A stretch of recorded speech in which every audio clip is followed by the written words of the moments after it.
शांत होकर अब सुनिए। तो हम लोग पढ़ रहे हैं चैप्टर नंबर 2 जिसका नाम है वन एवं वन्य जीव संसाधन। वन एवं वन्य जीव संसाधन, ठीक है। तो इसमें हम लोग जो सबसे मुख्य हेडिंग सबसे पहले पढ़े थे, पहले से एक बार थोड़ा सा ध्यान दीजिएगा। हम लोग पढ़े थे जैव विविधता। जैव विविधता, तो जीवों में पाई जाने वाली विविधता जो होती है उसे क्या कहते हैं? जैव विविधता। थोड़ा सा यह भी याद रखें कि थोड़ा सा ना ये भी चलता रहता है, तो इसको भी ध्यान में रख कर आप लोग चिल्लाएं, ठीक है। और जब यहाँ पर दोहरा रहा हूँ थोड़ा ध्यान दे दीजिए। यहाँ पे जैव विविधता को अंग्रेजी में कहते हैं बायोडाइवर्सिटी, ठीक है। और इसके बाद इसमें दो चीजें शामिल होती हैं, पता है आपको कि एक होता है फ्लोरा और एक होता है क्या? फौना। तो एक होता है फ्लोरा और एक होता है फौना। अब ये बताएं फ्लोरा किसको कहते हैं, फौना किसे कहते हैं? फ्लोरा किसे कहते हैं? वनस्पति, वनस्पति जात। तो सभी वनस्पतियों को हम किस में शामिल करेंगे? फ्लोरा में। अब फौना में किसे करेंगे? प्राणी जात, प्राणी जात, ठीक है। ये हो गया जैव विविधता के दो भाग। तो किसी विशेष जो स्थान पर जीवों में विविधता पाई जाती है उसे ही हम क्या कहते हैं? जैव विविधता, ठीक है। अब बताएं जैव विविधता के बाद आप लोगों ने देखा था IUCN की रेड लिस्ट। IUCN ने एक बुक जारी करता है, IUCN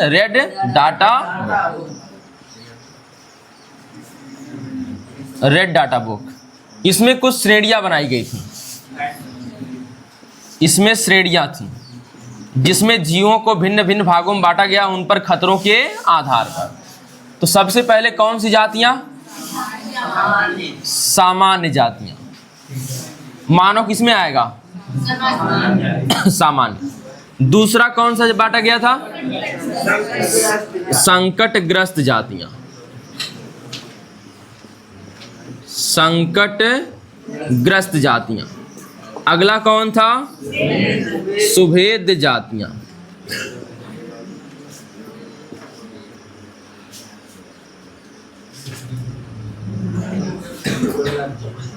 इसके बाद कौन था?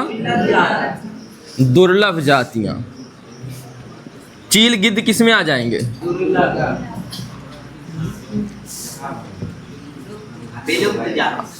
विलुप्त या लुप्त बोल सकते हैं, विलुप्त जातियां। इसके बाद स्थानिक, क्या हो जाएगा? स्थानिक। तो बताएं जंगली गधा किस में आएगा? स्थानिक। कहाँ पाया जाता है? गुजरात। और एक था संगाई हिरन। संगाई हिरन किस में आएगा? हाँ, मणिपुर का। कहाँ किस में आएगा? शामिल किस में होगा? संकटग्रस्त। नीले सर वाली बतख विलुप्त में, गुलाबी सर वाली, हाँ गुलाबी सर वाली बतख विलुप्त में, ठीक है। और विलुप्त में भारत के 1952 में कौन घोषित किया गया था विलुप्त? चीता। और लगभग इसकी चाल कितनी थी? 112 किलोमीटर प्रति घंटा, ठीक है। अब यहां तक हो गया था। इसके बाद हम लोग और कुछ पढ़े थे। इसके बाद हम लोग पढ़े थे वन। क्या पढ़े थे? वन। अच्छा, जैव विविधता दिवस कब मनाया जाता है? दिवस 22 मई, ठीक है। वन के बारे में पढ़े थे। आपने पढ़ा था वनों से लाभ क्या होते हैं, ठीक है। वन कटाई की हानि क्या होगी? कटाई से क्या हानि? कटाई को रोकने के उपाय मैंने कहा था, अपने से पढ़ लेंगे, ठीक है। तो ये सब आप लोग पढ़ चुके थे। अब हमें आगे देखना है, आगे की कहानी। उससे आपको उसे नहीं जानना, ठीक है। बस इतना ही जानना था कि IUCN एक बुक जारी करता है, ठीक है। ध्यान दीजिएगा, अब ध्यान दीजिए। तो इसके बाद वनों के लाभ तक हो गया था। और एक चीज़ और जान ले, थोड़ा सा लिखना नहीं है, केवल सुन लीजिए। संवर्धन कृषि, संवर्धन कृषि। संवर्धन कृषि क्या होती है?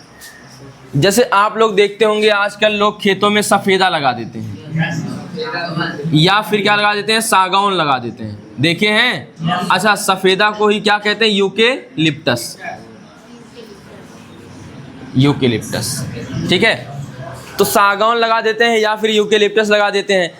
एक और पेड़ होता है जिससे आप माचिस की तीली बनती, पॉपुलर, नाम सुने हैं? पॉपुलर का वृक्ष, पॉपुलर, पापलेट नहीं है गधा, ठीक है। अच्छा, मछली का नाम भी पापलेट नहीं होता, क्या होता है? पाम्फ्रेट होता है, ठीक है। अब सुने, यहाँ पे मैं बताया हूँ 3 वृक्ष, और भी वृक्ष हो सकते हैं, और भी वृक्ष हो सकते हैं, लेकिन सबसे पहले जाने कि इनकी खेती एक बार क्या कर दिया, पूरे खेत में यही लगा दिया जाता है, पूरे खेत भर लगा दिया जाता है। तो इस तरह की कृषि को ही क्या कहा जाता है? संवर्धन कृषि। और अब बताएं यह क्यों बोया जाएगा, मतलब क्यों लगाया जाएगा? व्यापार के लिए कि इसको खाया जाएगा? व्यापार के। तो व्यापार के उद्देश्य से जो ये पौधे लगाए जाते हैं, ये पेड़ लगाए जाते हैं, जो पेड़ लगाए जाते हैं व्यापार के उद्देश्य से, उन्हें ही हम कौन सी कृषि कहते हैं? संवर्धन कृषि। याद रहेगा। तो संवर्धन कृषि क्या है? व्यापार के दृष्टि जब पेड़ों को उगाया जाता है तो उसे हम क्या कहते हैं? धान चावल ये सब नहीं करेंगे इसमें, ठीक है। केला भी संवर्धन कृषि का उदाहरण है, ठीक है। और भी पढ़ेंगे हम लोग संवर्धन कृषि में। अभी अब जो अगली हेडिंग, तो जैव विविधता का ह्रास होगा। जैव विविधता में कौन कौन शामिल है? वनस्पति जात और प्राणी जात, यानी कि फ्लोरा और फौना, उनका ह्रास होगा। कुछ कारण होंगे, ह्रास होने के क्या होंगे? कुछ कारण होंगे। तो अगर कभी आ जाए जैव विविधता के ह्रास के कारण, या फिर आ जाए फ्लोरा और फौना के ह्रास के कारण, या फिर आ जाए प्राणी जात और वनस्पति जाति के ह्रास के कारण, अगर यह शब्द आ जाता है तो तीनों का मतलब एक ही है। तीनों का मतलब क्या है? एक ही है। कोई दिक्कत है इसमें? तीनों तरह से बन सकता है, तीनों का मतलब क्या हो जाएगा? एक ही हो जाएगा। तो यह भारत के अगर परिप्रेक्ष्य में बात की जाए, पहले ध्यान दीजिएगा, भारत, अभी लिखना नहीं है, मैं बताऊंगा। भारत में 2 समय हो सकते हैं, एक आज़ादी के पहले का और एक आज़ादी के बाद का। यानी एक को बोलते हैं उपनिवेश काल, जब अंग्रेज शासन कर रहे थे उसे क्या बोलते हैं? उपनिवेश काल। या फिर इसे बोलते हैं, उपनिवेश काल को ही बोलेंगे यहाँ पे हम लोग, अंग्रेजों का शासन, अंग्रेजों का शासन। या फिर इसी को बोल सकते हैं आज़ादी के पहले, आज़ादी के पहले। और जो दूसरा पीरियड शुरू हो जाएगा यहाँ पे, यह क्या हो जाएगा? आज़ादी के बाद। तो आज़ादी के बाद क्या हमें देखना है? जैव विविधता के ह्रास के कारण, जैव विविधता के ह्रास के कारण। अब ध्यान दें, तो पहले उपनिवेश काल यानी कि आज़ादी के पहले, आज़ादी के पहले क्या कारण रहे होंगे कि जैव विविधता का ह्रास हुआ होगा? यानी कि पेड़ पौधे खत्म हुए होंगे, जानवर खत्म हुए होंगे। इसका क्या कारण रहा होगा अंग्रेजों के समय में? अब बताएं, अंग्रेजों के शासन काल में क्या रेलवे लाइन बिछाई जा रही थी? तो एक, अब बताएं, रेलवे लाइन जब बिछाई जाएगी तो क्या उससे पेड़ पौधे काटे जाएंगे? पेड़ पौधे काटे जाएंगे। तो पेड़ पौधे, जब पेड़ पौधों में जो जंगल, मतलब वन होता है या जंगल होता है, वहाँ पर निवास कौन करता है? वन्य जीव। क्या अगर पेड़ पौधे कटेंगे तो उनका निवास स्थान छिन जाएगा? और निवास स्थान छिन जाएगा तो उनको खतरा होगा कि नहीं होगा? होगा। धीरे धीरे उनकी संख्या क्या हो जाएगी? कम होगी। तो इसका मतलब है कि अगर रेलवे लाइन बिछाई जाएगी, तो रेलवे लाइन जब बिछाई जाएगी तो किस पर खतरा आएगा? रेलवे लाइन का विकास, रेलवे लाइन का विकास। तो पहला कौन सा हो गया? जैव विविधता के ह्रास का कारण अंग्रेजों के समय, रेलवे लाइन का विकास। अब बताएं, वो लोग जबरदस्ती भारत वालों से खेती करवाते थे अपने हिसाब से कि नहीं? और वहाँ पे फिर वो लोग खेती करवाने के लिए क्या करेंगे? जंगल काटेंगे। तो वो लोग क्या कर रहे थे? वाणिज्यिक कृषि करवा रहे थे। वाणिज्यिक कृषि क्या होती है? तो जब ना पैसे के लिए, जैसे सुरती की खेती आजकल लोग किसके लिए करते हैं? पैसे के लिए करते हैं, ठीक है। गांजा की खेती किसके लिए करते हैं? पैसे के लिए। गांजा की खेती वैसे अलाउ नहीं है, ठीक है। केवल जो है आपके आसपास में एक देश जो अलाउ करता है, कौन? अफगानिस्तान। चलो गांजा बेचते हैं, मतलब गांजा खेती करते हैं, कितना बढ़िया है। वाणिज्यिक कृषि, वाणिज्यिक कृषि भारत में आता है इधर उधर से। ध्यान दें, वाणिज्यिक कृषि, इसके बाद और बताएं कोई चीज जो अंग्रेजों के काल में हुई हो जिससे जैव विविधता का ह्रास हुआ हो।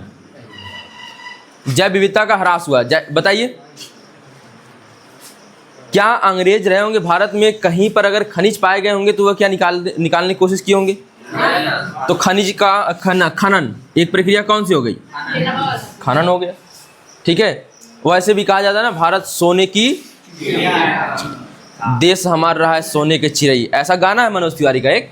ठीक है, तो यह सभी क्या किया गया, यहाँ से हो जाएगा आपका क्या है, खनन जब किया जाएगा तो वहाँ पे जो खनन होंगे ना तो पेड़ पौधे काटने ही पड़ेंगे खनन के दौरान। तो यह सभी चीज़ें किस में आ गई आपकी? आज़ादी के पहले जैव विविधता के ह्रास के कारण। ठीक है, और भी कारण हो सकते हैं लेकिन यह मुख्य कारण है। अब आज़ादी के बाद क्या हुआ? आज़ादी के बाद भारत आज़ाद हो गया। भारत के पास पैसा नहीं है, भारत के पास सीमित पैसा है। क्या है? सीमित संसाधन कह सकते हैं। क्या है? सीमित है संसाधन। संसाधन क्या है? सीमित। अब भारत के पास सीमित संसाधन है, यानी पैसे भी सीमित हैं। पैसे भी क्या है? सीमित। अब उससे मैनेज करना है अपने आप को, अपने देश के लोगों को, खाने के लिए भी चाहिए, बाकी और भी चीज़ें करनी पड़ेंगी, सुरक्षा करनी पड़ेगी अपने देश के लोगों की, तो उसे मैनेज करना है। अब बताएं, खेती को सबसे पहले बढ़ावा दिया जाएगा कि नहीं दिया जाएगा? जब जहाँ पे लोग गरीब हैं, खाने के लिए भोजन नहीं है, तो सबसे पहले किसको बढ़ावा दिया जाएगा? खेती को। और खेती को बढ़ावा दिया जाएगा तो बताएं, जंगल काट के क्या बनाए जाएंगे? जंगल काट कर क्या बनाए जाएंगे? खेत बनाए जाएंगे। तो जंगल कटेंगे और क्या बनेंगे? खेत। और जब इस तरह से जंगल कटेंगे तो कौन, किसका नुकसान हुआ? जैव विविधता। क्योंकि पौधे गए तो फ्लोरा गया, और फ्लोरा गया तो फ्लोरा में रहता कौन है? फौना। तो कौन चला गया? फौना चला गया। तो बताएं, आज़ादी के बाद कृषि का भरपूर विकास हुआ भारत में, याद रखिएगा। आज़ादी के बाद कृषि का भरपूर विकास हुआ भारत में, और इसीलिए पेड़ पौधों को क्या किया गया है? काटा गया। आई बात समझ में? और सबसे पहला कारण हो जाएगा क्या? कृषि को बढ़ावा, कृषि को बढ़ावा, कृषि को बढ़ावा। दूसरा कारण क्या हो जाएगा भारत में जैव विविधता के ह्रास का? आपको यह भी पता होगा कि भारत में अगर खेती करनी है तो पानी चाहिए। पानी चाहिए तो नहरें खोलनी पड़ेंगी, नहरी बनानी पड़ेंगे। ठीक है, तो नहरों का विकास, नहरों का विकास। ठीक है, अच्छा ये बताएं, नहरों का विकास करना पड़ेगा।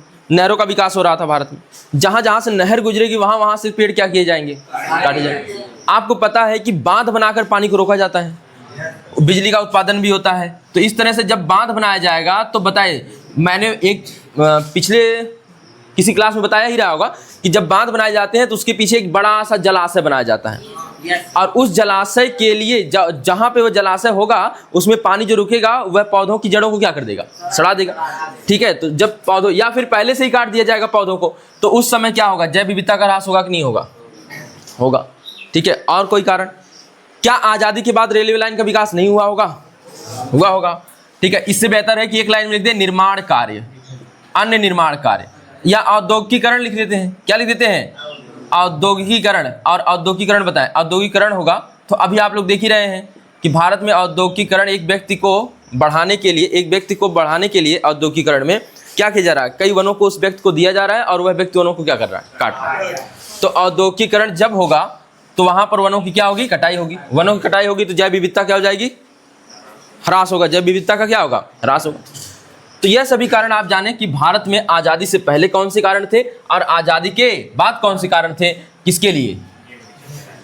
यह क्वेश्चन आने की संभावना है। भारत में जैव विविधता के ह्रास के कारणों का वर्णन कीजिए। भारत में जैव विविधता के ह्रास के कारणों का क्या कीजिए? वर्णन कीजिए। आई बात समझ में?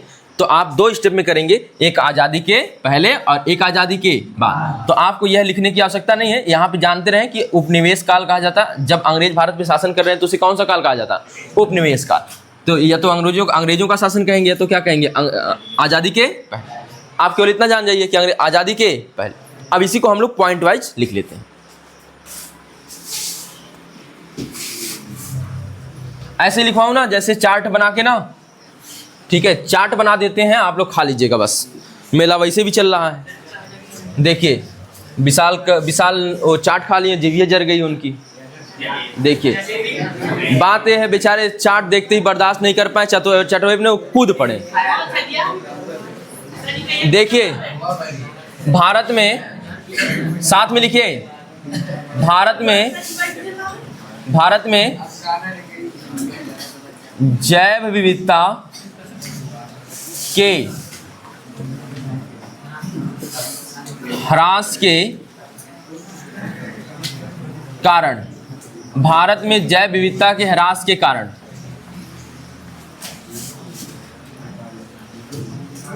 अच्छा बताएं, हर पॉइंट में 2-2 लाइन लिखना रहेगा, लिख लेंगे कि नहीं लिख लेंगे? पहला लिखेंगे आजादी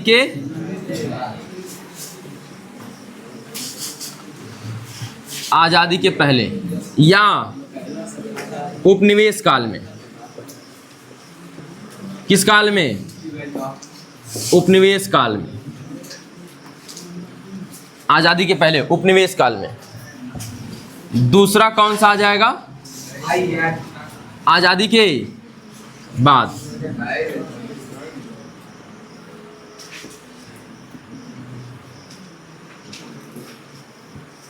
आजादी के बाद।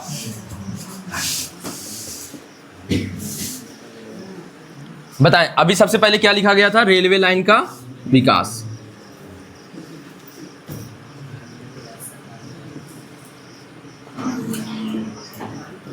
इसमें क्या लिख देंगे? 2 लाइन अगर लिखना होगा तो लिखेंगे रेलवे लाइन का जब विकास किया जाता है तो वहाँ रास्ते में आने वाले जंगलों को काट दिया जाता है, जिससे फ्लोरा और फौना की क्या होती है?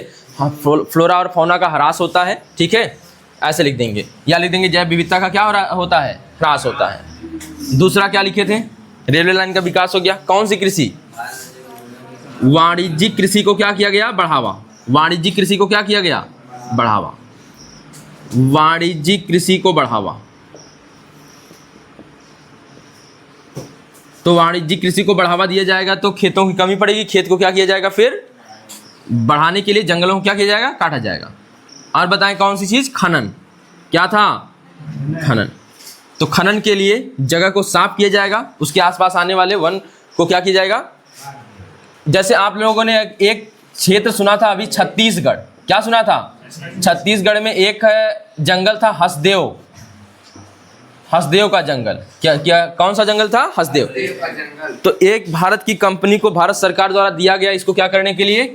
मतलब कि यहाँ पे खनन करने के लिए। किसके लिए दिया गया? खनन करने के लिए। और यहाँ पे जंगलों को काटा गया। जंगलों क्या किया गया? काटा गया। इसी प्रकार एक जो है, एक है आपका तेलंगाना में। तेलंगाना में एक बहुत ही भीषण आपको ना जंगलों को काटने का वो चल रहा था, तो जो सुप्रीम कोर्ट ने उस पर रोक लगाई थी। तो आप लोगों ने देखा होगा, एक वीडियो वायरल हो रहा था जिसमें जंगलों काटा जा रहा, जीव मर रहे थे। बीच में एक वीडियो आया था। ठीक है, अब उसके बाद अभी हाल ही में बिहार में एक जो है गांव आपको एक व्यक्ति को दिया गया है, वहाँ पे लगभग 10 लाख पेड़ हैं। कितने पेड़ हैं? 10 लाख। अब इन 10 लाख पेड़ों को काट कर वहाँ पर क्या किया जाएगा? औद्योगिकीकरण किया जाएगा। ठीक है, औद्योगिकीकरण किया जाएगा। और अच्छा, इस समय भारत में एक जगह है लद्दाख। भारत में कौन सी जगह है? एक लद्दाख। इस समय केंद्र शासित प्रदेश है जिसके लिए लड़ाई लड़ रहे हैं कौन? सोनम वांगचुक। नाम सुना है? इस समय यह जेल में है। सरकार ने इनको जेल में डाल दिया है, इनको देशद्रोही बताकर। यह 3 इडियट में जो रणछोड़ दास छाछड़ का रोल है इन्हीं पर है। ठीक है, अब देखिए, और यहाँ पर जो सोनम वांगचुक हैं, इन्होंने बहुत मेहनत की, बहुत प्रयास किया है लद्दाख को स्टेट का दर्जा दिलाने के लिए। ठीक है, और कर रहे हैं अभी, और इन्हें जेल में डाला गया है। और यहाँ लद्दाख में कुछ खनिजों की बहुत अधिकता है। कुछ रेडियो एक्टिव खनिजों की बहुत अधिकता है। ठीक है, तो रेडियो एक्टिव खनिज की बहुत अधिकता है, इसीलिए इस जगह को एक व्यक्ति लेना चाहता है और वहाँ पे खनन करना चाहता है। अगर उस व्यक्ति ने यहाँ पर खनन चालू किया तो यहाँ का जीवन अस्त व्यस्त हो जाएगा। ठीक है, और खतरा हो जाएगा। इसीलिए सोनम वांगचुक लड़ाई लड़ रहे थे। ठीक है, और उस व्यक्ति का नाम आप लोग जानते हैं कौन इस जगह को लेना चाहेगा। भारत में एक ही व्यक्ति है। ठीक है, अब ध्यान दें, आजादी के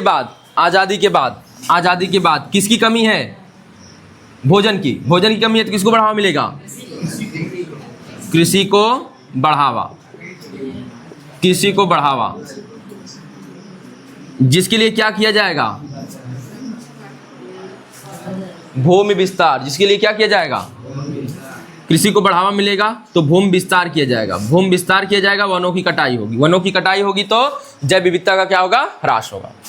दूसरा कारण क्या था? नहरों का विकास, नहरों का विकास। तो नहरों के विकास में जहां जहां पर पौधे आते हैं उनको क्या कर दिया जाता है? काट दिया जाता है। क्या औद्योगिकीकरण भी इसका कारण है कि नहीं कारण है? औद्योगिकीकरण, जैसे अभी बिहार वाला औद्योगिकीकरण के लिए कटेगा, औद्योगिकीकरण। तो बिहार में अभी जो कटने वाला है जंगल, 10 लाख पेड़ लगभग हैं, वह किस लिए कटेंगे? औद्योगिकीकरण। यह कहा जा रहा है कि यहाँ पर ना रोजगार होगा, विकास होगा। अब जंगल काट के ही पता नहीं क्यों विकास होता है इन लोगों का।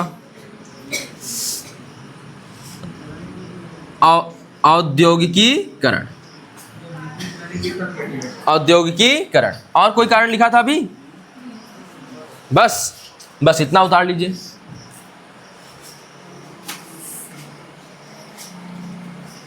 खनन भी लिख लीजिए, झूम कृषि लिख लीजिए। अरे तो उसमें लिखा हो ना, बाद में भी तो होगा। खनन लिख लीजिए।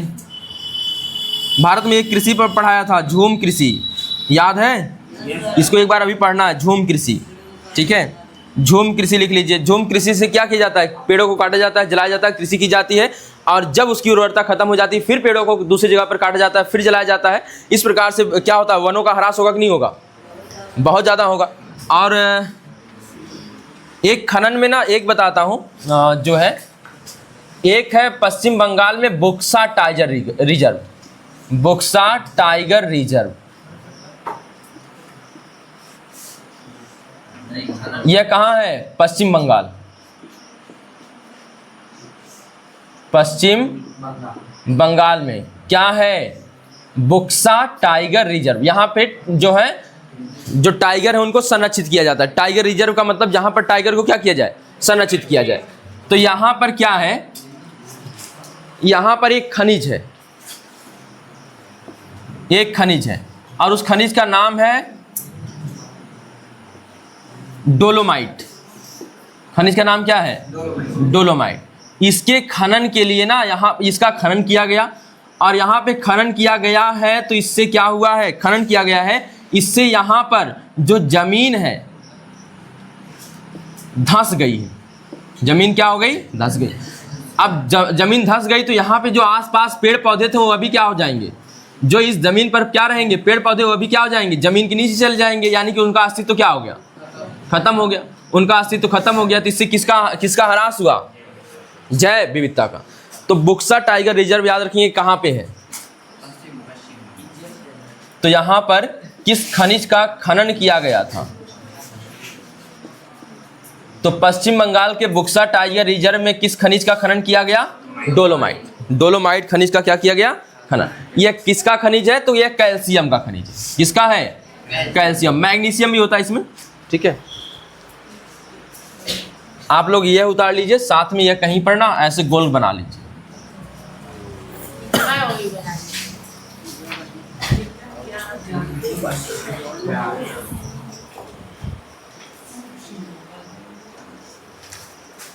बांध वाला नहीं लिखे?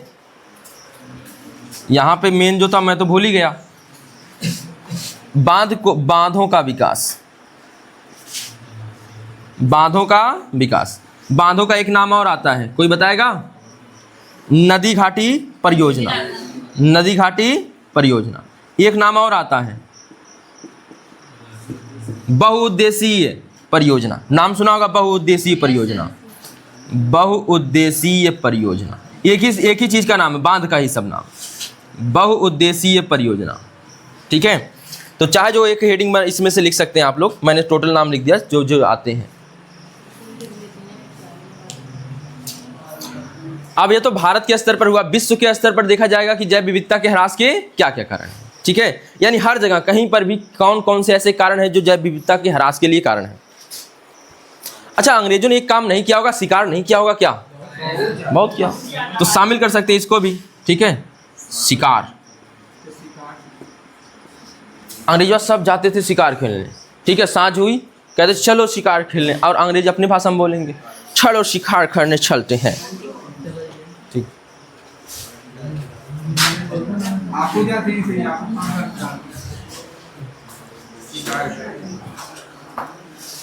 हो गया? ऐसे सोचेंगे ना तो अभी और पॉइंट मिल जाएंगे इनमें, ठीक है। हाँ, तो भारत में जैव विविधता के ह्रास, अगर क्वेश्चन आ गया भारत में वनस्पति जाति और प्राणी जाति के ह्रास के कारण लिखिए, तो क्या बताएंगे? आज़ादी के पहले और आज़ादी के बाद, तो ऐसे लिख लेंगे आप, रिजर्व।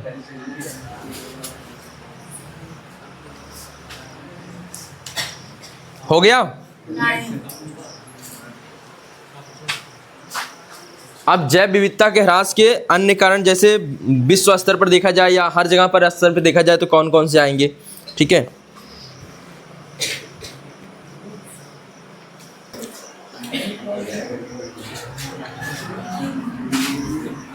देखिए अब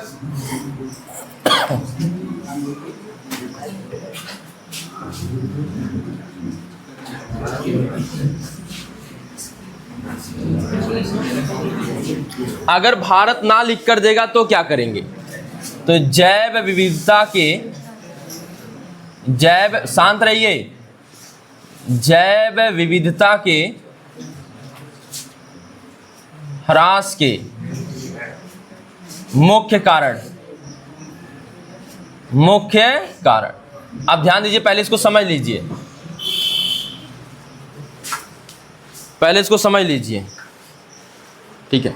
अच्छा, और अगर किसी का मन हो जाने का घर चला जाए, ठीक है, बात ना करें। अगर किसी का मन हो, बहुत ना दिल उचाट हो रहा हो कि नहीं अब मुझे यहाँ पर मुझे बात करना है, तो चला जाए बाहर आराम से, ठीक है।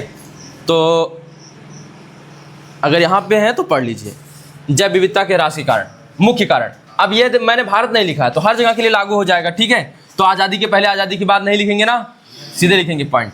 पहले बताएं कि अगर जैव विविधता के ह्रास के कारण को देखा जाए, सबसे पहले बताएं किसकी कटाई आ जाएगी? वनों की कटाई। अगर वनों की कटाई होगी, धान की कटाई आ जाएगी, वाह, धान की कटाई होगी। वनों की कटाई, आपको क्या याद रखना? वनों की कटाई। वनों की कटाई होगी तो यहाँ पर वनों में रहता कौन है?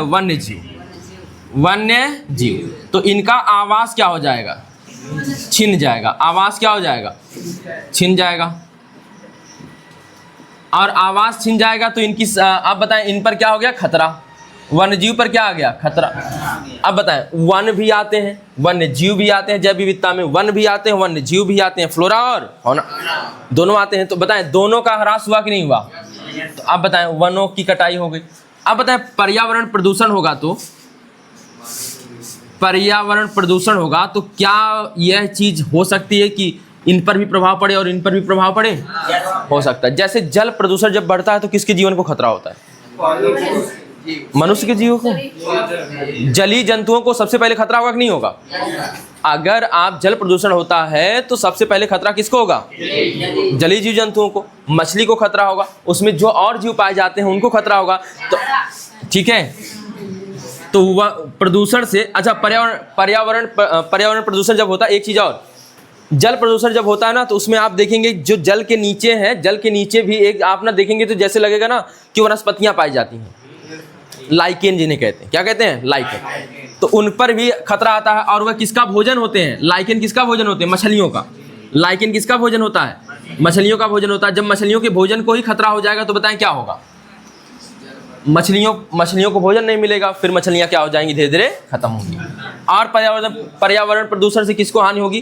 क्या अन्य जीव को नहीं होगी? जैसे हमें होती है, क्या अन्य जीव को नहीं होगी? होगी। अच्छा, ये बताएं कि अगर पर्यावरण प्रदूषण होता है तो उसमें कौन सी गैस ज़्यादा बढ़ती है? CO2। अगर यह बढ़ती है तो आपको एक चीज़ मिलेगी, ग्लोबल वार्मिंग, वैश्विक वार्मिंग। यानी कि हमारे वायुमंडल का तापमान क्या होगा? बढ़ेगा कि घटेगा? बढ़ेगा। अब जब बढ़ेगा तो सभी लोग झुलसेंगे और अत्यधिक गर्मी किसी के लिए भी क्या होगी? खतरनाक होगी। ठीक है, तो अब बताएं, पर्यावरण प्रदूषण से क्या हो रहा है?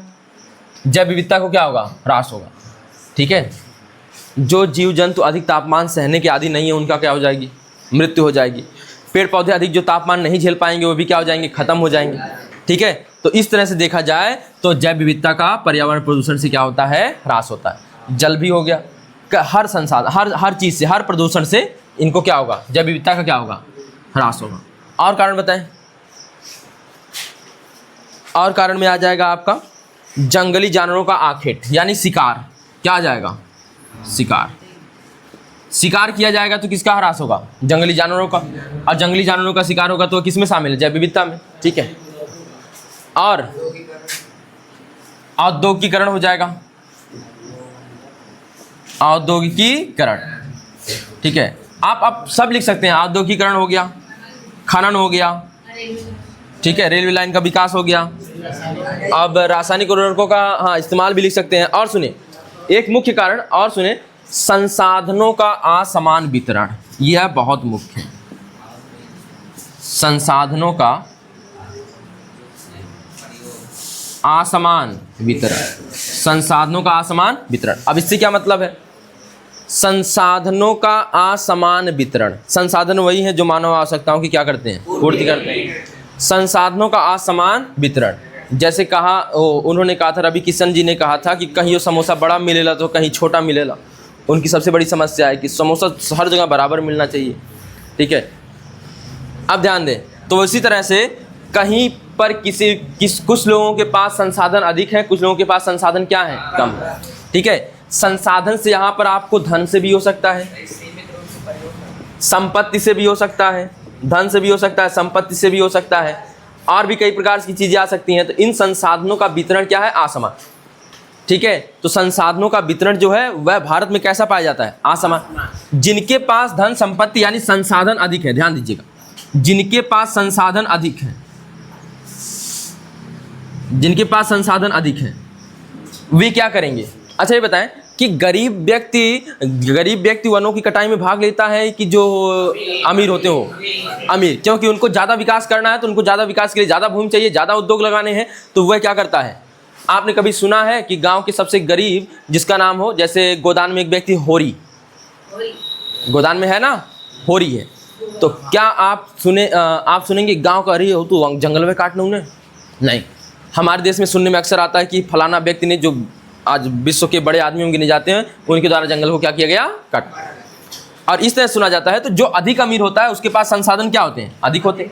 संसाधन अधिक होते हैं तो वह अधिक विकास करना चाहेगा, और उसमें उसके द्वारा किसका ह्रास होगा? जैव विविधता का ह्रास होगा। ठीक है, तो ये रहे आपके मुख्य कारण। आइए पॉइंट बनाकर लिख लेते हैं।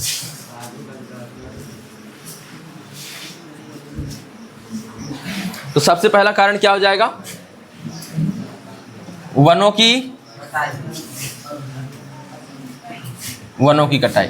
अब इसी को दूसरा पॉइंट बना लेंगे यहीं पे। वनों की कटाई से क्या होगा? वन्य जीवों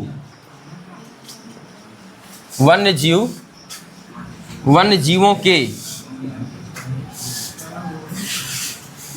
आवास, वन्य जीवों के आवास का विनाश। आवास का क्या? विनाश। और क्या लिखे थे? शिकार। किसका शिकार करेंगे? पेड़ पौधों का कि वन्य जीवों का? वन्य जीवों का शिकार। जैसे भारत में ना बहुत प्राचीन काल से बाघों का शिकार किया जाता था। ठीक है, बाघ का, शेर का, ये सब वन्य जीवों का शिकार। राजा महाराजा निकलते थे, कहते हैं आज तो हम ना जा रहे हैं शिकार पर। उन लोगों के लिए खेल होता था किसी को मारना। ठीक है, शिकार एक खेल था। शिकार एक क्या था? खेल। आज मार के दिखाएं, उठा ले जाएंगे सब। वन्य जीवों का शिकार। अभी बेचारे शाहरुख खान थे ना, वो मार दिए थे, सलमान खान हिरण मार दिए थे, तब से बेचारे झेल रहे हैं। रवि बिश्नोई कह रहा है कि हम इनको मारेंगे अब। ठीक है, हाँ, अरे रवि बिश्नोई कह रहे हैं, लॉरेंस बिश्नोई। ठीक है, अब ध्यान दीजिएगा, वन्य जीवों का शिकार। रवि बिश्नोई तो क्रिकेटर है, उसका नाम गलती से आ गया। वन्य जीवों का शिकार हो गया। और अभी क्या लिखा गया था? औद्योगिकी। इनके बारे में जब भी आएगा 2-2 लाइन हेडिंग बना के लिखेंगे। ठीक है, औद्योगिकीकरण, औद्योगिकीकरण। और बताएं? खनन। ठीक है, अब आदि कर लीजिएगा, और लिखना चाहें तो और लिख लें। और बताएं क्या बताएंगे? क्या? बांध लिख सकते हैं, परियोजनाएं। हाँ ठीक है, बस करिए, 5 टिपाओ। ठीक है, अब अपने मन से बहुत भर सकते हैं फिर। हो जाएगा, हो गया। अभी एक तो जो लिखे थे मुख्य बताया था, क्या लिखा था? हाँ, संसाधनों का असमान वितरण, यह लिख लीजिएगा, संसाधनों का असमान वितरण, संसाधनों का असमान वितरण। इसके लिए एक उदाहरण बताता हूं। एक देश है अमेरिका, सुने अमेरिका का? अमेरिका की राजधानी कहाँ है? Washington DC. एक देश का नाम है सोमालिया, यह नाम सुने हैं? कुछ लोगों ने सुना होगा, कुछ लोगों ने तो सुना भी नहीं होगा। अब इसकी राजधानी है वाशिंगटन डीसी, राजधानी आपको बता रहा हूँ वैसे ही, और इसकी राजधानी है मोगादिशु। इसकी तो सभी लोग जानते हैं, इसकी राजधानी मोगादिशु, मोगली नहीं, मोगादिशु, मोगादिशु। अब यहाँ पे क्या है, यहाँ का एक व्यक्ति संसाधन, अगर यहाँ का एक व्यक्ति 1 रुपया इस्तेमाल करता है ना, तो यहाँ पर 40 रुपया, सीधे कई गुना बढ़ गया। 1 गुणे 40 करेंगे तब 40 आएगा। तो सोमालिया का एक व्यक्ति जितना उपभोग करता है ना, उसका 40 गुना अमेरिका का एक व्यक्ति कितना, उसका 40 गुना अमेरिका का एक व्यक्ति करता है। ठीक है, अगर यहाँ का एक व्यक्ति खाता है दिन में 100 रुपये का सामान, और तो यहाँ का कितने का खाएगा? 400। अब बताइए कितना अंतर है। पेट किसका अच्छे से भरेगा? दोनों का, अमेरिका वालों का, दोनों का। जिसके पास पैसा ज़्यादा, जिसके पास उपभोग की क्षमता ज़्यादा है, वह अच्छे से खा पी पाएगा। कि जिसके पास क्षमता ही नहीं है, बेचारा सोचेगा कि हाँ 40 गुना, तो ये 4000 हो जाएगा। हाँ ठीक है, 40 गुना है ना, तो 4000 हो जाएगा। अब बताइए 100 रुपया में क्या क्या खरीद के ऑटो नहीं ले जा पाएगा, हाई 4000 में बहुत कुछ ले जाएगा। 40 गुना संसाधनों की उपभोग की क्षमता है सोमालिया से, किसकी? अमेरिका की। अमेरिका सोमालिया से, अमेरिका का प्रत्येक व्यक्ति, अमेरिका का एक व्यक्ति सोमालिया के एक व्यक्ति से कितने गुना संसाधनों का उपभोग करता है? 40 गुना। ठीक है, इसे कहते हैं औसत। इसका औसत उपभोग, औसत उपभोग, औसत माने किसी व्यक्ति विशेष के लिए ना निकालना, सभी व्यक्तियों के लिए क्या आएगा वह निकाल लेना। ठीक है, तो औसत उपभोग एक व्यक्ति का औसत उपभोग, यहां निकालेंगे एक व्यक्ति का औसत उपभोग, औसत उपभोग। तो यहां पर जब एक व्यक्ति का औसत उपभोग निकालते हैं तो अमेरिका वाला कई गुना ज़्यादा होता है, यहां से कई गुना ज़्यादा होता है? 40 गुना। ठीक है, अब समझ सकते हैं बहुत बड़ा अंतर है। जैसे आपके बगल में आपके पास है 1 लाख रुपया, आपके पड़ोसी के पास 40 लाख रुपया, यहाँ 1 लाख हो गया 40 लाख ना। हाँ, अब बताएं आप अमीर कहलाएंगे कि गरीब कहलाएंगे? इसके सामने एक लाख, एक 40 लाख, इसके सामने आप क्या कहलाएंगे? यह ए है, यह बी है, तो अमीर कौन है यहाँ पे? अमीर है कि बढ़िया समीर है? बढ़िया समीर। अरे कहाँ 1 लाख, कहाँ 40 लाख। करोड़ में बात कर दें तब, 10 लाख की बात कर दें तो यह क्या हो जाएगा? कितना? 4 करोड़। सीधे कितना हो गया? 4 करोड़। अब बताइए 40 लाख बड़ा कि 4 करोड़ बड़ा? बहुत बड़ा। ठीक है, अब बताएं तो अमेरिका का हाल यह वाला है और सोमालिया का हाल यह वाला है। समझ लीजिए फिर अंतर कितना बड़ा है। ठीक है, 19-20 का अंतर है, तो यह हो गया। अब इसके बाद ध्यान देंगे, अब आपको जानना है यहाँ पे कि भारत में क्या वनों और वन्य जीव संरक्षण के लिए कुछ किया गया है? बहुत कुछ किया गया। चलिए देखिए, वन एवं वन्य जीव संरक्षण के लिए भारत में क्या क्या किया गया। तो हेडिंग बना लीजिए अगली, भारत में वन एवं वन्य जीव संरक्षण। भारत में वन एवं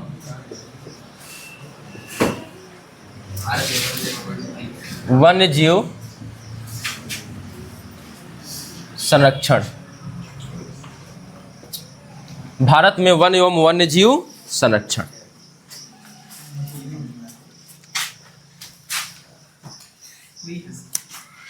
एक बार की बात है, एक व्यक्ति था, और एक व्यक्तिनी थी, मतलब महिला रही होगी। व्यक्ति में दोनों शामिल होते हैं, ऐसा मत सोचिएगा, मैं वैसे ही बोल रहा हूँ, ठीक है, हथनी नहीं। तो एक व्यक्ति है, ठीक है, यह है, इसको बाल आ जाए, जुल्फे कैसी होनी चाहिए, नागिन जैसी, तो नागिन जैसी जुल्फे हैं, ठीक है। आप ध्यान दें, यह बेचारा पति है और बेचारी पत्नी है। यह दोनों लोग चले गए गोलगप्पे की दुकान पर। गोलगप्पा की दुकान है, ठेला लगा है, यहाँ गोलगप्पा बेच रहा है, तो दोनों लोग खाने पहुंच गए। हाँ, पानी पूरी। तो यहाँ पर दोनों लोग क्या पहुंच गए, खाने पहुंच गए। अब सुने, नहीं तो कहानी बताना बंद कर दूंगा। ये दोनों लोग क्या पहुंच गए, खाने। अब इसके बाद पति बेचारा दस्त खा के रुक गया, पत्नी खा रही है, तो पत्नी कही और खा लूं, तो पति ने केवल एक ही शब्द कहा, नागिन खा ले। पत्नी ने सुन लिया, पति ने यह बोला, पति ने यह सुना, अब पत्नी ने सुना, क्या हो गया, नागिन खा ले, ठीक है। उसके बाद पत्नी बोली, बेटा घर चल। अच्छा, राजस्थान और ना हरियाणा में यही बोलते हैं, पति को ना ऐसे ही बोलते, चल तू चल, ठीक है, ऐसे, तो चल घर चल। पति बेचारा तब से हाथ जोड़ के कह रहा, अरे सुन तो लो पहले क्या बोला हूँ, ठीक है, बस उसको एक दोने चल।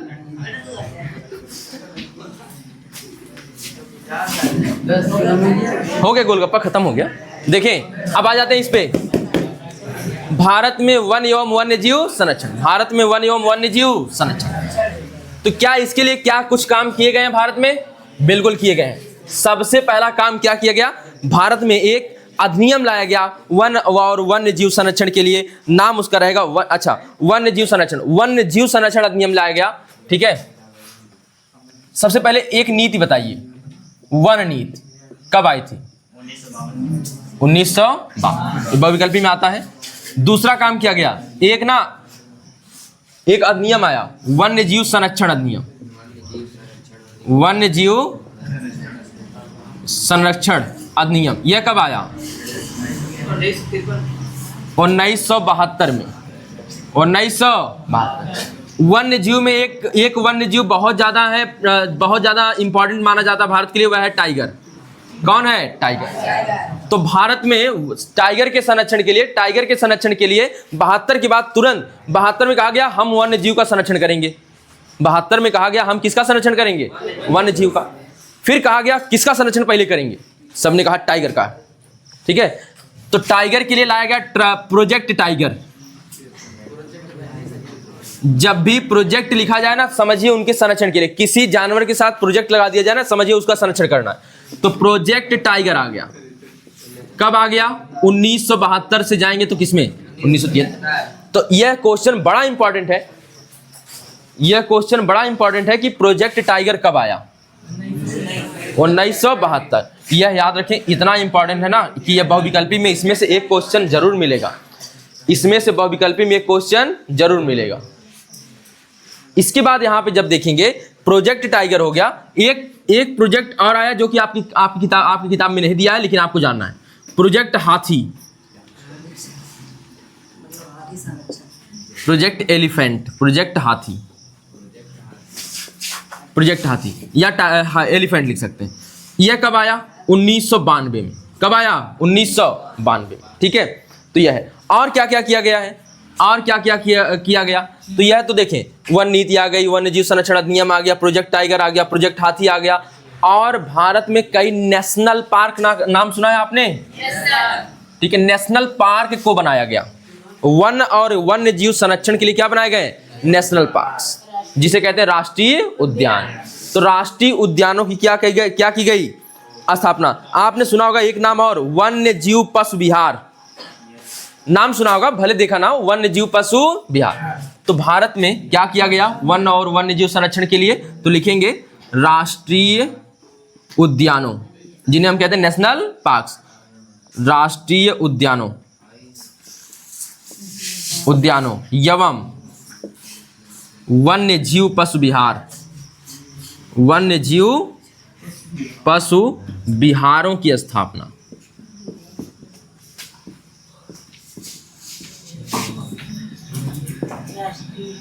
बिहार शब्द में बौद्ध धर्म से आया है। इसका मतलब होता है क्या? चलना, मतलब घूमना। बिहार राष्ट्रीय उद्यानों एवं वन्य जीव पशु विहारों की क्या की गई है? स्थापना की गई है भारत में। और क्या किया गया है? क्या वन्य जीवों के शिकार पर रोक लगाई गई है? अब भारत में वन्य जीव का शिकार क्या है? कानूनी अपराध है। ठीक है, वन्य जीवों के शिकार पर क्या लगाई गई है? रोक। ठीक है, यह कानूनी क्या है? अपराध है। अच्छा ये बताएं, शिकार किया क्यों जाता था भारत में, या कहीं पे भी जो शिकार क्यों किया जाएगा? वाह, केवल खाए के लिए नहीं किया जाता है, हड्डियों के लिए किया जाता है। और जैसे हाथी का शिकार हाथी दांत के लिए किया जाता है, ठीक है, और चमड़े के लिए किया जाता है। तो ठीक है, ये तो इनका व्यापार बहुत होता था भारत में, भारत से बहुत व्यापार होता था बाहर की तरफ। तो लिखेंगे वन्य जीवों के व्यापार पर रोक लगाई गई है। वन्य जीवों के व्यापार पर रोक है इस समय। आप ये नहीं कर सकते हैं कि यहाँ से ले जाके कोई मगरमच्छ जाके विदेश में बेच दें। उतार लीजिए जल्दी से। वनों के प्रकार, टाइप्स ऑफ फॉरेस्ट्स, वनों के प्रकार। अच्छा, कई प्रकार के वन और पढ़ते हैं आप लोग ना, जब और अच्छे से पढ़ेंगे तो वहाँ पर उष्णकटिबंधीय वन, फलाना वन, ढकाना वन, ठीक है, सदाबहार वन, ये सभी पढ़ते हैं। लेकिन यहाँ पे ना वनों के प्रकार भारत के दृष्टिकोण से पढ़ने हैं, और जिसमें हम 3 प्रकार के वन करेंगे, और एक का नाम होगा आरक्षित वन।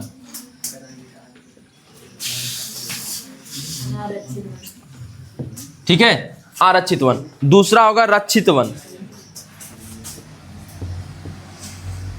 रक्षित वन। और तीसरा होगा अवर्गीकृत वन। नाम ध्यान रखेंगे, अवर्गीकृत वन। तो बताएं वनों को कितने भाग में बांटते हैं? 3 भाग। ठीक है, प्रकार से अच्छा है ना कि आप लिख लें वर्गीकरण, वनों का वर्गीकरण, वनों का वर्गीकरण। अंग्रेजी में बोलते हैं क्लासिफिकेशन ऑफ फॉरेस्ट्स। अब बताएं आरक्षित वन में ना लगभग भारत का 50% हिस्सा किसमें आता है? वनों का 50% से अधिक हिस्सा, आधे से अधिक, इसमें आधे से अधिक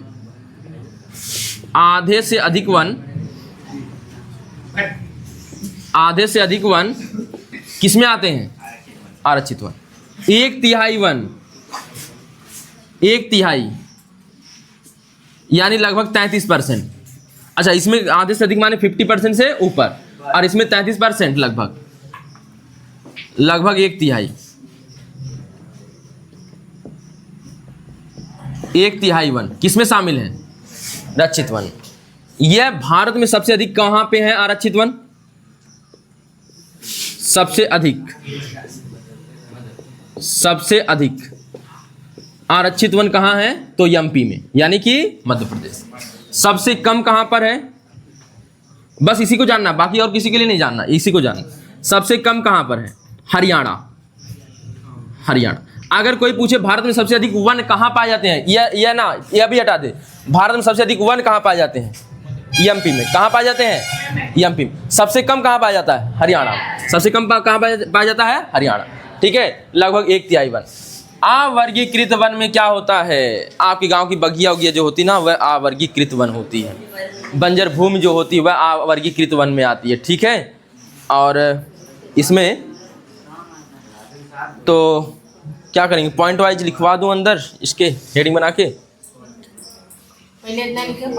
अवर्गीकृत में क्या हो जाएगा? शेष किस में शामिल हो जाएगा? अवर्गीकृत। पहले इतना उतार लीजिए। तो इसमें बताएं सबसे मूल्यवान कौन होगा? सबसे मूल्यवान, सबसे मूल्यवान। तो हो गया ये। क्या पॉइंट लिखवा दूं एक एक लाइन सब में? लिख लीजिए, बोल दे रहा हूं ना। हेडिंग बनाइए आरक्षित वन, हेडिंग बनाइए आरक्षित वन।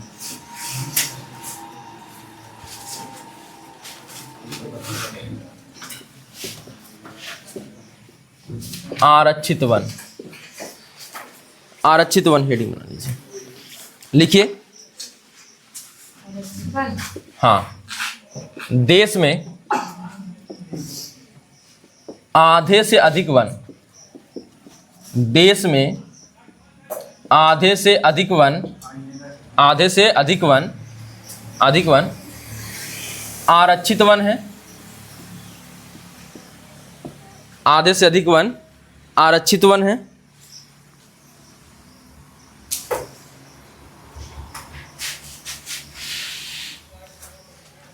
ए,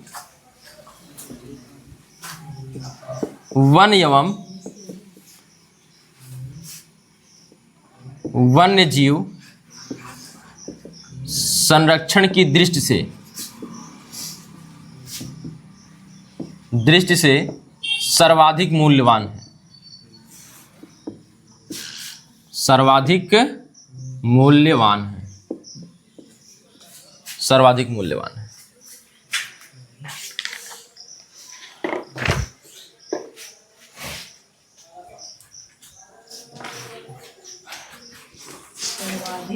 मूल्यवान है। इसके बाद लिखिएगा रक्षित वन। देश में लगभग कितना तिहाई, लगभग 1/3 या 1/3 कह सकते हैं, लगभग 1/3 वन रक्षित वन में आते हैं,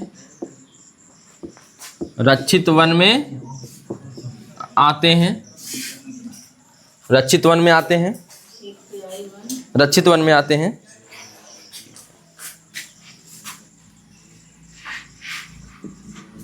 इन वनों को, इन वनों को और अधिक, इन वनों को, इन वनों को, इन वनों को और अधिक नष्ट होने से बचाने के लिए, इन वनों को और अधिक नष्ट होने से, एनसीईआरटी की लाइन वही लिखवा रहा हूं, ठीक है। इन वनों को और अधिक नष्ट होने से बचाने के लिए, बचाने के लिए इनकी रक्षा की जाती है,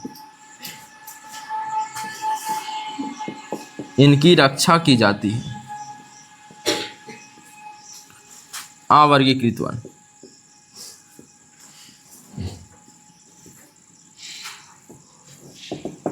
अवर्गीकृत वन।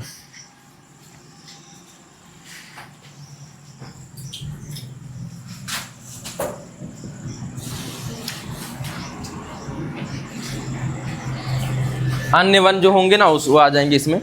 अन्य सभी प्रकार के वन, अन्य सभी प्रकार के वन एवं बंजर भूमि, एवं बंजर भूमि जो सरकार, जो सरकार व्यक्ति या समुदाय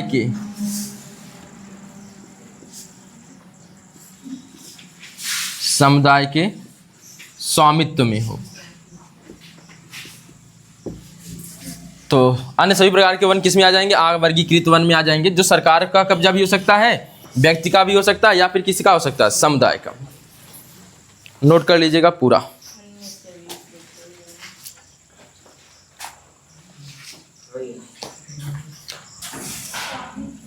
इन दोनों को कहा जाता है, स्वामित्व तो गलत हो गया,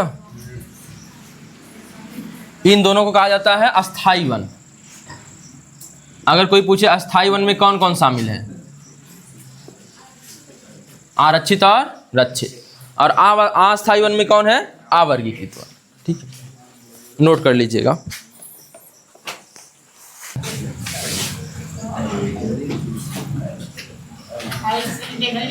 देखिए अब इसके बाद हम लोगों का जो है वह है चिपको आंदोलन। तो चिपको आंदोलन हेडिंग बना लीजिए आप लोग। पहले कहानी सुनते हैं फिर लिखेंगे। यह कहानी है 1974 की, ठीक है। तो एक गांव में एक भूत रहता था, ऐसे लिखेंगे नहीं। एक गांव की कहानी है, उसका गांव का नाम है वह उत्तराखंड में पड़ता है। अगर उस समय 1974 देखेंगे, उत्तराखंड नहीं बना था उस समय, यूपी का ही भाग था, ठीक है। तो यूपी का ही भाग था। तो चिपको आंदोलन आज के उत्तराखंड में शुरू हुआ था। एक गांव है रैडी गांव में। यह कहां पड़ता है? चमोली जिला। चमोली जिला कहां पर? उत्तराखंड में। उत्तराखंड में चमोली डिस्ट्रिक्ट कहां है? उत्तराखंड। उसका एक गांव है रैडी गांव। यहां पर वनों की कटाई की जा रही थी। अच्छा ये बताएं, उत्तराखंड कैसा इलाका? पहाड़ी है। यह कैसा है? पहाड़ी। तो इस पहाड़ी इलाके पर वनों की कटाई की जा रही थी, ठीक है। और वनों की कटाई को रोकने के लिए, वनों की कटाई को रोकने के लिए दो व्यक्ति विशेष तौर पर जो उसमें आते हैं, सुंदरलाल बहुगुणा आते हैं। सुंदरलाल बहुगुणा, इन्हीं का नाम आता है। कहते हैं कि चिपको आंदोलन का प्रणेता कौन था, मुख्य मतलब मुख्य रूप से कौन शामिल था?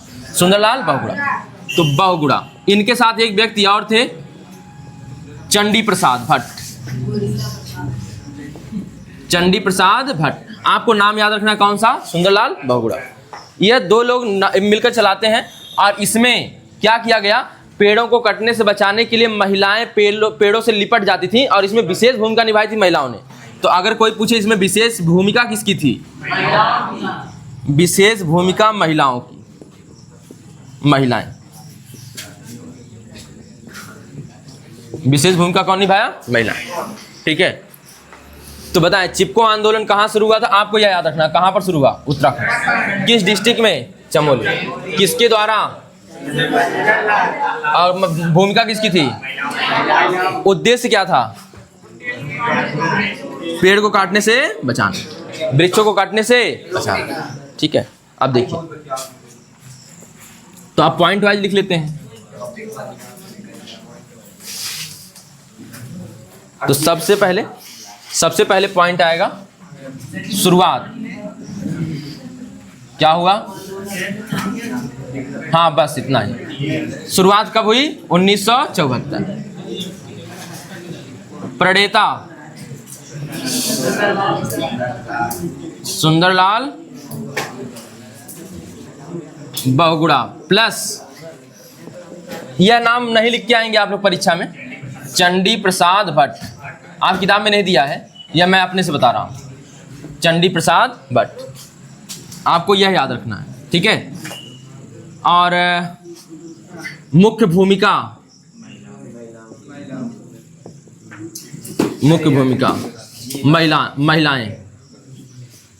महिलाओं की। अब क्या करती थी महिलाएं? पेड़ों से जाकर लिपट जाती थी, ठीक है। छोड़बे नहीं करती थी, वन काटने आए पहले हमको काटो, ठीक है। तो इस तरह से महिलाएं जाके लिपट जाती। और मुख्य उद्देश्य, इनका उद्देश्य क्या था? तो वृक्षों का संरक्षण या वृक्षों को कटने से बचाना, वृक्षों का संरक्षण या वन संरक्षण सीधे लिख सकते हैं, वन संरक्षण, वन संरक्षण, ठीक है, वन संरक्षण। इसमें एक नारा दिया गया था, एक नारा दिया गया था। क्या नारा दिया गया था? तो वह नारा था, क्या है जंगल के उपकार, क्या है जंगल के उपकार, क्या है जंगल के उपकार, ठीक है। क्या है जंगल के उपकार? मिट्टी, पानी और बयार।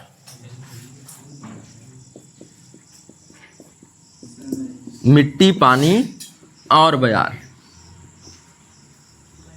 अगर आ गया चिपको आंदोलन पर टिप्पणी लिखिए, या चिपको आंदोलन से आप क्या समझते हैं, तो चिपको आंदोलन को चिपका के आएंगे कि नहीं आएंगे? लिखेंगे चिपको आंदोलन की शुरुआत अरे कहाँ पे हुआ था, तो लिखबे नहीं किया।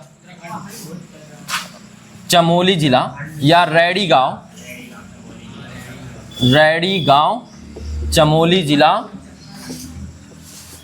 चमोली जिला, उत्तराखंड, उत्तराखंड। ठीक है, तो लिखेंगे चिपको आंदोलन की शुरुआत उत्तराखंड के चमोली जिले में होती है, उत्तराखंड के रैडी गांव में होती है, जिसकी शुरुआत कब हुई थी? 1974 में। इसके प्रणेता सुंदरलाल बहुगुणा को माना जाता है। क्या माना? यह मत लिखिएगा, सुंदरलाल बहुगुणा को माना जाता है। इसमें मुख्य भूमिका महिलाओं ने निभाई थी, और महिलाएं क्या करती थी? पेड़ों से लिपट जाती थी, पेड़ों से लिपट जाती थी। इसका उद्देश्य वन संरक्षण था, और इसमें नारा दिया गया, क्या है जंगल के उपकार? मिट्टी, पानी और व्यय। तो जंगल से हमें क्या प्राप्त होती है? मिट्टी, क्योंकि आपको पता है कि जंगल रहेंगे तो वहाँ पे बताइए मृदा अपरदन कम होगा, मृदा की शुद्धता बनी रहेगी, मृदा उपजाऊ रहेगी। होता है कि नहीं होता है? होता है। ह्यूमस की मात्रा क्या होगी? वनों से ज़्यादा हो। पानी मिलेगा, पानी पर कैसे प्रभाव पड़ता है? तो जो वन होते हैं वह वाष्पीकरण को बढ़ाते हैं, वाष्पीकरण करते हैं। पौधे पानी का क्या करते हैं? वाष्पीकरण। और वही वाष्पीकृत पानी किसके रूप में आता है? वर्षा के रूप में आता है। फिर बयार, अब बयार माने हवा, ऑक्सीजन से लिया गया है यहाँ पर।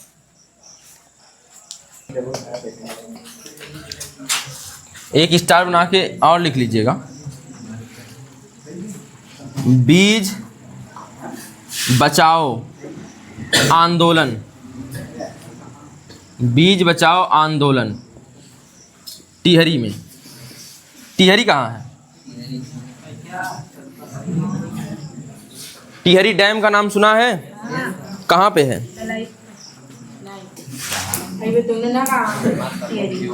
उत्तराखंड।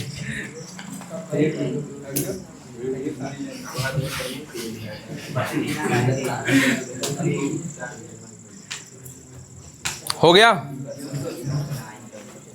अब देखिए हिमालयन यव, एक ना आपको स्टार बना के नोट लिख लेना है, तो लिखिए, लिख लीजिए हिमालयन यव। हाँ, एक वृक्ष है उसका नाम है हिमालयन यव, तो स्टार बना के लिखिए हिमालयन यव। यह एक वृक्ष है हिमालयन यव, सदाबहार के प्रकार का वृक्ष है। ठीक है, कहाँ पाया जाता है? सबसे पहले यह बात करेंगे, कहाँ पाया जाता है? तो हिमाचल प्रदेश और अरुणाचल प्रदेश, हिमाचल प्रदेश और हिमाचल प्रदेश। मतलब इसका ना, इसको बहुत ना नुकसान पहुंचाया गया है कि इसकी बहुत कमी हो गई है।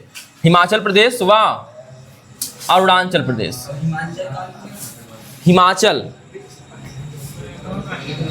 अरुणाचल,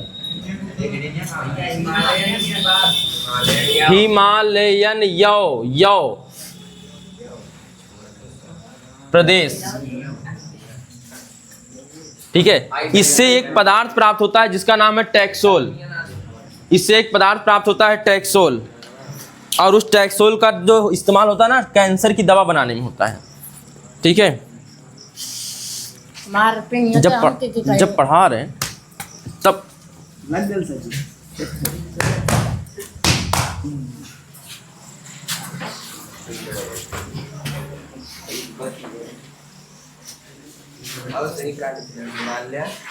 हिमालयन यव।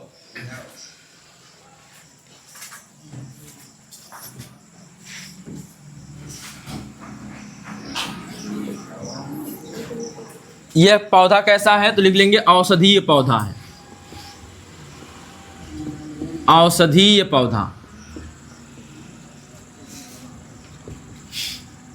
इसकी छाल, इसके तने की छाल जो होती है,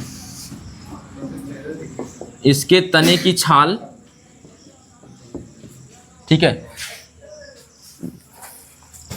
और जो है छाल से, और पत्तियों, टहनियों और जड़ों से, पत्तियों, टहनियों और जड़ों से, जड़ों से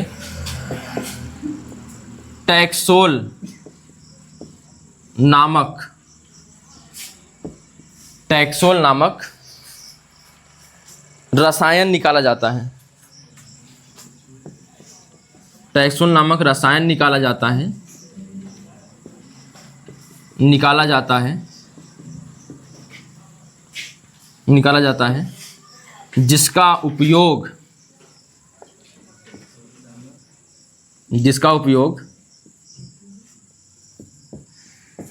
कैंसर के इलाज के लिए किया जाता है।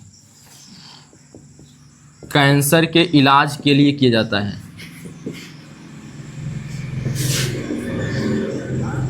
कैंसर के इलाज के लिए किया जाता है।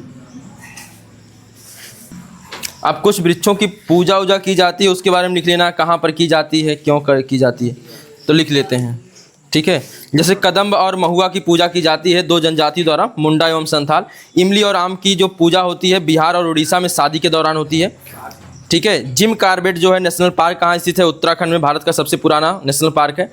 सुंदरवन नेशनल पार्क कहाँ है? पश्चिम बंगाल में है। बांधवगढ़ नेशनल पार्क कहाँ है? मध्य प्रदेश में। सरिस्का वन्य जीव पशु विहार कहाँ है? राजस्थान में। यह जो किताब में आपके हैं मैं केवल उनका नाम लिया हूँ, बाकी बहुत से हैं। ठीक है, वाल्मीकि बिहार में है। ठीक है, इसी प्रकार पेंच है, कान्हा है, यह सभी स्थित हैं मध्य प्रदेश में। इसके बाद आप लोग जानेंगे मानस, काजीरंगा। ठीक है, मारे के राष्ट्रीय उद्यान है 7-8 तो असम में केवल अकेले। ठीक है, तो बताएं हिमालयन यव, तो आपने क्या देखा है? हिमालयन यव। हिमालयन यव कहाँ पाया जाता है? यह पौधा है किस टाइप का? सदाबहार प्रकार का। सदाबहार प्रकार का एक पौधा है, सदाबहार। यह कहाँ पाया जाता है? हिमाचल प्रदेश और अरुणाचल प्रदेश में। यह कैसा पौधा है? औषधीय पौधा है। इससे जो यह नाम याद रखिएगा, टैक्सोल किससे प्राप्त किया जाता है? हिमालयन यव से। टैक्सोल किससे प्राप्त किया जाता है? हिमालयन यव से। यह किसके इलाज में काम आता है? कैंसर। यह 3 बातें याद रखनी है, एक हिमालयन यव, दूसरा टैक्सोल और तीसरा कैंसर। तो हिमालयन यव से क्या प्राप्त होता है? टैक्सोल। टैक्सोल का काम क्या, किसके इलाज में किया जाता है? कैंसर। आपसे पूछेगा टैक्सोल नामक पदार्थ किससे निष्कासित किया जाता है, किससे निकाला जाता है, जिसका उपयोग किसमें किया जाता है? कैंसर के इलाज में। तो क्या आएगा? हिमालयन यव। याद रहेगा इतना? अब ध्यान दें। अब इसके बाद आप लोगों को लिखना है, स्टार बना के लिखिएगा।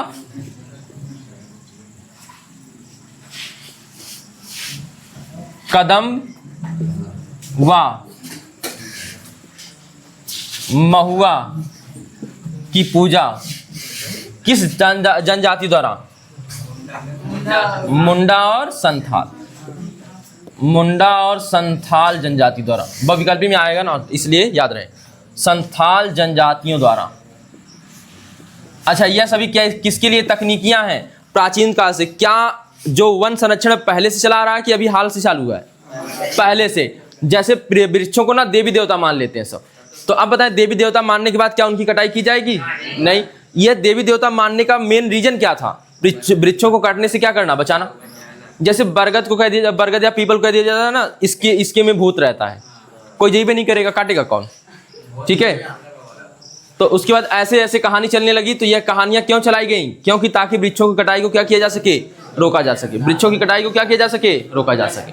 ठीक है, तो किस जनजाति द्वारा किया जाता है? मुंडा व संथाल। इसके बाद दूसरा कौन बताया? इमली और आम। इमली और आम। अरे इमली घोटाई सुनने हैं कि नहीं? बस आप लोग समझ गए।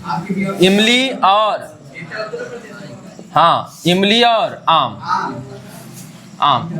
की पूजा। इमली और आम के पेड़ की पूजा। यह मैं जो लिखा हूं ना, यहाँ पर याद रखेंगे पेड़ है कि पेड़ की पूजा। पेड़ की पूजा कहाँ की जाती है? बिहार में विवाह के दौरान। बिहार में विवाह के दौरान। उड़ीसा भी है, उड़ीसा भी लिख लीजिए। बिहार व उड़ीसा। उड़ गया सा जो, उड़ीसा।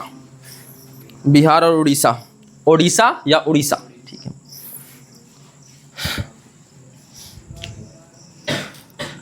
भारत का सबसे बड़ा या सबसे पुराना राष्ट्रीय उद्यान कौन सा है?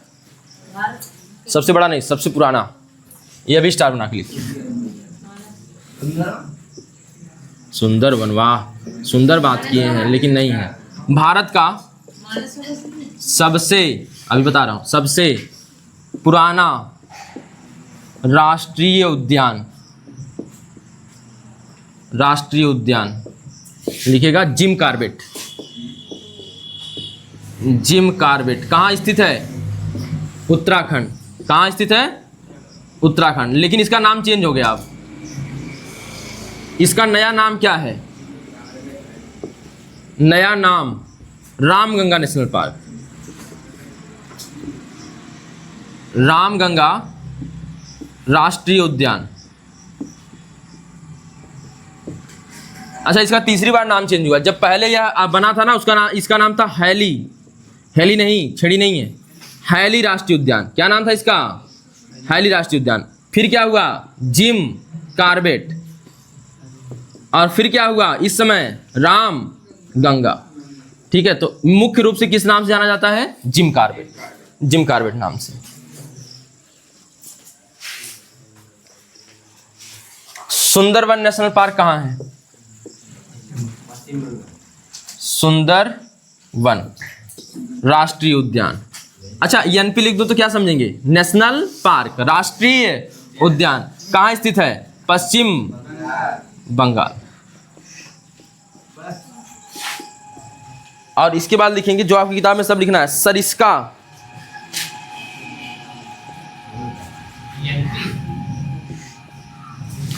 लिखिएगा सरिस्का वन्यजीव पशु विहार।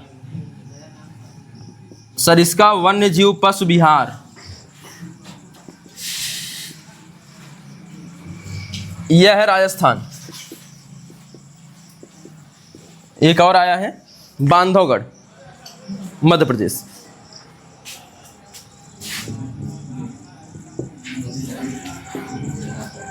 बांधवगढ़ नेशनल पार्क, यह है मध्य प्रदेश। ठीक है, तो यह स्टार बना के इतना नोट कर लीजिएगा। इसमें से बहुविकल्पी आ सकता है। एनपी मानी नेशनल पार्क यानी राष्ट्रीय उद्यान। नेशनल पार्क्स, पार्क या इसी को कहते हैं राष्ट्रीय उद्यान। राष्ट्रीय उद्यान। तो यह चैप्टर आपका हो गया समाप्त। एक और लिख लीजिएगा, पेरियार बाग रिजर्व। यह भी किताब में आया, तो पेरियार बाग रिजर्व यहां लिख देता हूं। पेरियार नदी कहां बहती है बताएंगे? पेरियार बाग रिजर्व या टाइगर रिजर्व जिसे बोलेंगे। कहां पेरियार नदी? केरल। तो यह कहां होगा? केरल। पेरियार नाम सुना होगा ना आपने, ई रामा स्वामी पेरियार। ये एक व्यक्ति थे जिन्होंने जातिवाद, धर्म, आडंबर इसके खिलाफ लड़ा था। ठीक है, यह इनको और एक अंबेडकर जी को, दोनों को एकदम एक ही विचारधारा के माना जाता है। सरिस्का राजस्थान हो गया। तो ये नोट कर लीजिएगा, यह आपका टोटल सेकंड चैप्टर समाप्त होता है। और इसके बाद जल संसाधन है तीसरा चैप्टर, तो शुरू करेंगे अगले रविवार। तब तक के लिए धन्यवाद।